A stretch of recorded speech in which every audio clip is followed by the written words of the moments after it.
क्या आपने कभी सोचा है कि इंसान सबसे ज़्यादा दुखी कब होता है? जब उसके पास कुछ नहीं होता तब?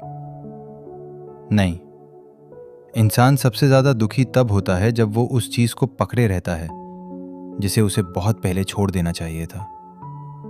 कभी कोई रिश्ता, कभी कोई सपना, कभी कोई असफलता और कभी अपने ही अतीत की कोई ऐसी याद जिसे हम जितना पकड़ते हैं वो उतनी ही गहराई से हमें तोड़ती जाती है।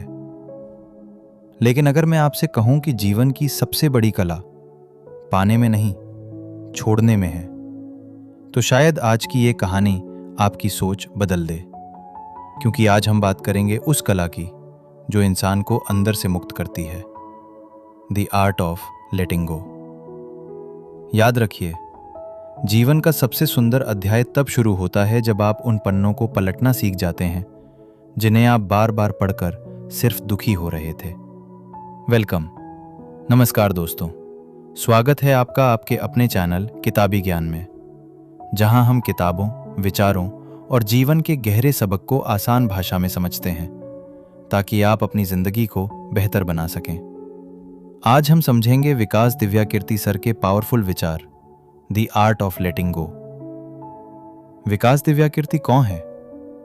विकास दिव्याकीर्ति भारत के सबसे प्रसिद्ध शिक्षकों, थिंकर्स और मोटिवेशनल स्पीकर्स में से एक हैं।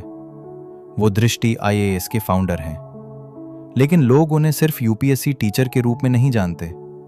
उनकी खासियत है कि वे कठिन जीवन सत्य को बहुत सरल और गहरी भाषा में समझाते हैं। उनकी बातों में साइकोलॉजी, फिलॉसफी, स्पिरिचुअलिटी और प्रैक्टिकल लाइफ का अद्भुत मेल होता है। उनका मानना है, जीवन की सबसे बड़ी समस्या बाहर नहीं, हमारे मन के भीतर है, और यही बात the art of letting go में समझाई गई है। What is the art of letting go? The art of letting go का मतलब है उन चीजों को छोड़ देना जिन्हें पकड़े रखना आपके मन को बोझिल बना रहा है। ये हार मानना नहीं है, ये भागना नहीं है, ये कमजोर होना नहीं है, बल्कि ये समझदारी है कि हर चीज को पकड़ कर रखना जरूरी नहीं होता। कभी कभी छोड़ देना ही सबसे बड़ा साहस होता है। हम छोड़ क्यों नहीं पाते? विकास सर कहते हैं कि इंसान की सबसे बड़ी आदत है अटैचमेंट। हम चीजों, लोगों, यादों और एक्सपेक्टेशन से जुड़ जाते हैं। उदाहरण, कोई रिश्ता टूट जाए, परीक्षा में असफलता मिले, कोई सपना अधूरा रह जाए, तो हम उसे छोड़ने के बजाय बार बार याद करते हैं। क्यों? क्योंकि हमारा मन चाहता है कि जो हुआ वो बदल जाए। लेकिन सच ये है, पास्ट बदला नहीं जा सकता। फिर भी हम उसी से लड़ते रहते हैं। यही संघर्ष हमें अंदर से थका देता है। दर्द घटना से नहीं, पकड़ कर रखने से होता है। मान लो किसी ने तुम्हें धोखा दिया। दर्द धोखे से एक बार हुआ, लेकिन जब तुम रोज उसे याद करते हो, बार बार सोचते हो उसने ऐसा क्यों किया, तो तुम खुद को बार बार वही दर्द दे रहे हो। विकास सर कहते हैं, घटना एक बार होती है, लेकिन हम उसे याद करके सैकड़ों बार जीते हैं। यही अननेसेसरी सफरिंग है। कंट्रोल का भ्रम। हम सोचते हैं कि अगर हम ज्यादा सोचेंगे तो सब ठीक हो जाएगा। लेकिन क्या सच में? क्या ज्यादा सोचने से अतीत बदल सकता है? क्या चिंता करने से भविष्य सुरक्षित हो सकता है?